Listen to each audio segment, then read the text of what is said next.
আমি একটু মেকআপ নিয়ে বসে গেলাম। তোমরা হয়তো ভাবছো আমি মেকআপ কেন নিয়ে বসে গেলাম, কোথায় কোনো অভিনয় করতে যাব নাকি, বা কোথায় ঘুরতে যাব নাকি, কোথায় বেড়াতে যাব নাকি। তোমাদেরকে সত্যি কথা বলছি, কোথাও ঘুরতেও যাব না, বেড়াতেও যাব না, কোনো অভিনয় না, কিছু করতে যাব না।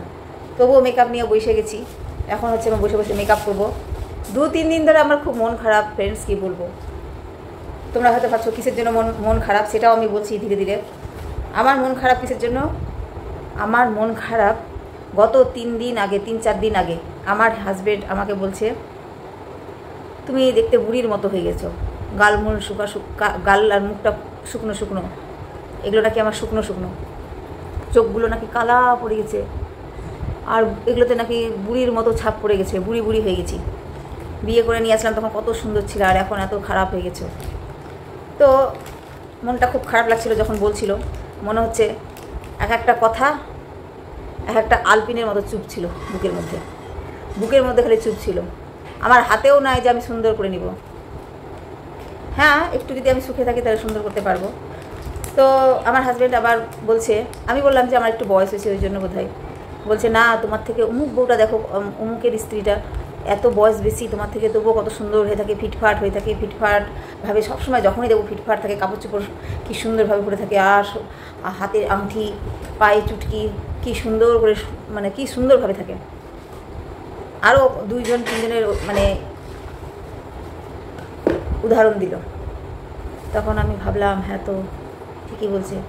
পরে আমার মনে আসলো যে বউদের কথা বলছে তাদের হচ্ছে 2-3টা করে কাজ করার লোক আছে বাড়িতে, পড়াশোনা করানোর জন্য, ছেলে মেয়েদের পড়াশোনা করানোর জন্য টিউটর রাখা আছে। তারপরে বাসন মাজা, ঝাড় দেওয়া, কাপড় কাচার জন্য একটা লোক, তার উপরে আবার রান্না করার জন্য একটা লোক, রান্নাবান্না সারার জন্য। আর এমনিতে একটা মেয়ে সবসময় থাকে, কম বয়সের একটা মেয়ে, 13-14 বছর বয়সের মেয়ে একটা সবসময় থাকে, এটা দিত এটা নিত করার জন্য। তো ওই বউটার কথা বলছে, ওই বউটা তো ফিটফাট থাকবেই, আর ওদের হাজব্যান্ড ভালো ভালো কাপড় চোপড় এনে দেয়, তাই ভালো ভালো কাপড় চোপড় করছে, ওদের চাপ নাই বেশি, তার জন্য ওকে সুন্দর বেশি লাগছে। আর আমি আমার কথা বলছি, আমার হাজব্যান্ড টাকা এনে দিয়ে দেয়, তুমি তোমার মতো করে নাও, কী করবা করো। তখন কি হয়, আমার মাথাতে চাপ পড়ে যায়, এই টাকাতে আমি কী করব, এই টাকাতে আমি আমার বাচ্চাদের পড়াশোনার জন্য টাকা রাখতে লাগবে, খাওয়ার দাওয়ার জন্য টাকা রাখতে লাগবে, গ্যাস উঠাবার জন্য টাকা রাখতে লাগবে, কারেন্টের বিল দিতে লাগবে, তার জন্য টাকা দিতে লাগবে, এগুলো সব টাকা রাখতে লাগে। তারপরে হচ্ছে ভবিষ্যতের জন্য কিছু টাকা রাখতে লাগবে, তারপরে হচ্ছে বাড়ি ঘরগুলো ঠিক করার জন্য টাকা রাখতে লাগবে। তো সব চাপ আমার মাথার উপরে। বাড়ি ঘরের তো কাজগুলো আছেই, রান্না বান্না, ঝাড় দেওয়া, কাপড় কাচা, বাসন মাজা, যত কাজ সব কাজ আমাকে নিজে করতে হয়। সকালে ঘুম থেকে উঠলে, চোখটা খুললেই সকাল থেকে শুরু করতে হয় কাজ করতে।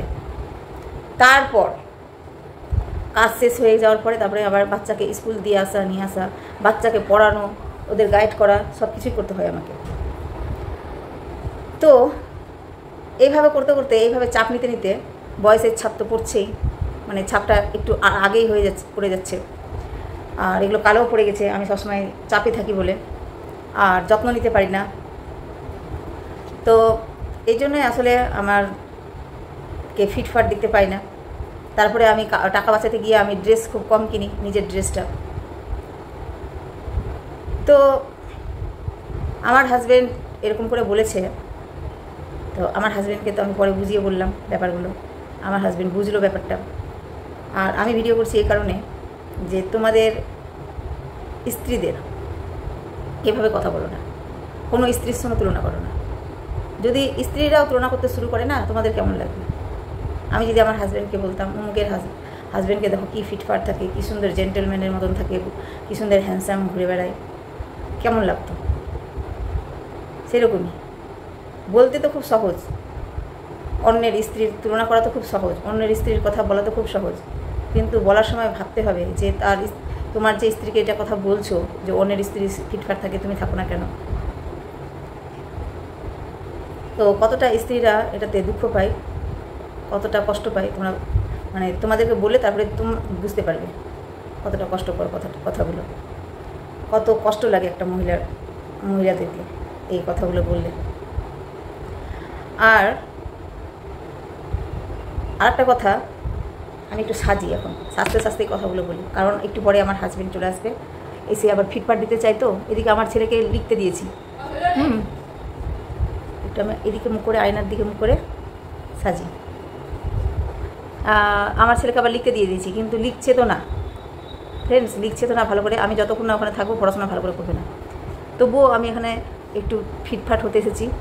আর একটা নাইটিও কিনে নিয়েছি ভালো দেখে, দেখো, যেন এসেই দেখে যে হ্যাঁ সেজে বুঝে আছি। তো এটার জন্য আবার সময় বের করতে লাগলো, সময় বের হচ্ছে না, কি বলবো, খুব যেমন তেমন দেখি একটু সেজে নিই। আমার হাজব্যান্ডকে আমি বললাম যে এবার কাজের লোক রেখে দাও, বাচ্চার পড়াশোনার জন্য লোক রেখে দাও, দেখবা আমি একদম দেবীর মতো সেজে থাকবো, দেবীর মতো সেজে থাকবো। দেখো, আর আমার হাজব্যান্ডকেও বলে দিয়েছি উমুক উমুক উমুক উমুক স্বামীর মতো তুমিও হ্যান্ডসাম হয়ে থাকবে, আমি সেজে থাকবো আর তুমি একদম যেমন তেমন হয়ে থাকবে। তাহলে হবে নাকি? কেমন করে সাজলাম, আবার আমার হাজব্যান্ড বাড়ি চলে আসবে। আর কি সাজবো বলো? হ্যাঁ, কি সাজবো বন্ধুরা, কি সাজবো? আমার হাজব্যান্ডকে আমিও বললাম অমুক অমুক হাজব্যান্ডের মতো তুমিও সেজে থাকবা, তুমিও হ্যান্ডসাম হয়ে ঘুরবা, ইস্ত্রি করা কাপড় চোপড় পরবা, সুন্দর হয়ে থাকবা, আমিও সুন্দর হয়ে থাকছি। দাও,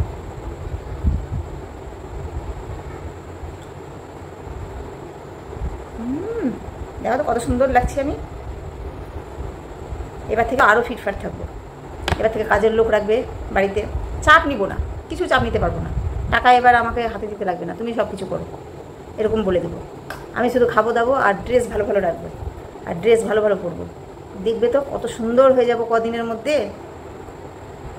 একটা স্ত্রীকে সুন্দর রাখার দায়িত্ব কিন্তু স্বামীর। স্বামী যদি ভালোভাবে সুন্দর করে রাখতে চায় তাহলে সুন্দর থাকবে, আর সুন্দর করে রাখতে যদি না চায় তাহলে কিন্তু থাকতে পারবে না।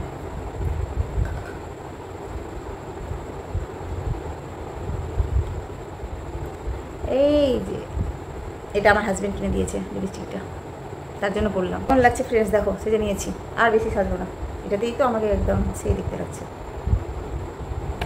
তো ফ্রেন্ডস, এই কথাগুলো যে বললাম একটু মজা করে বললাম, আসলে আমার হাজব্যান্ড এরকম কিছুই বলিনি।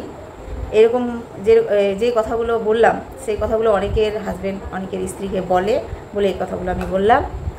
আর একটু ভেবেচিন্তে কথাগুলো বলবে স্ত্রীকে, অন্যের স্ত্রীর সাথে কোনো সময় তুলনা করো না, কারণ এই কথাগুলো বললে অন্যের স্ত্রীর সঙ্গে তুলনা করলে খুব হার্ট হয়, মানে স্ত্রীরা আঘাত পায়, মনের মধ্যে কষ্ট পায়।